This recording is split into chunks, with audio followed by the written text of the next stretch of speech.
Alchemy Kitchen, and this is Kitchen Hacks, a series on things to make your life easier in the kitchen.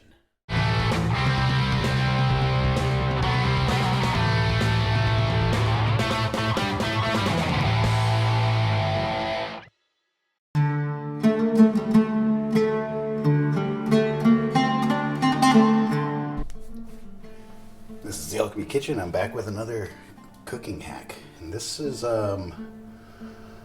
aloe vera, if you don't know what it is. And this is something you should have in your kitchen. Some people do make stuff with it. You can use the pulp to make like this gel kind of stuff or drinks with. I keep it mainly for a different reason.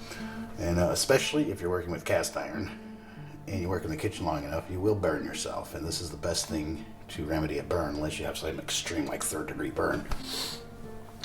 So in case of a burn, it depends on how big of an area it is. I'll take enough, break it open. I usually try to do it right away. You don't want to wait. The faster you get it on, you see it's full of the pulp inside. And I'll rub that all over the burnt area and keep rubbing it, applying it. And that makes a huge difference. I've even had it where I had a really big burn, and I tried that only on half of it. And you could see a difference of night and day on how much that half I applied it healed compared to where the rest blistered. Yeah, with cast iron, I use this quite a bit, like just a week ago, I think. I had a 12-inch skillet loaded with something, I can't remember, but it was heavy. And I grabbed it out of the oven with an oven mitt, and it went right through that oven mitt. And I could have just dropped it down on the stove, but I have a glass top stove, so I didn't want to do that, and I didn't want to spill the food. So I ended up burning the crap out of my hand. Applied this right away, and it was like nothing happened the next day. Now you can normally just go buy this at a store, but that's getting pretty difficult for people to do this time and day with the lockdown for everyone, and a lot of stores closed.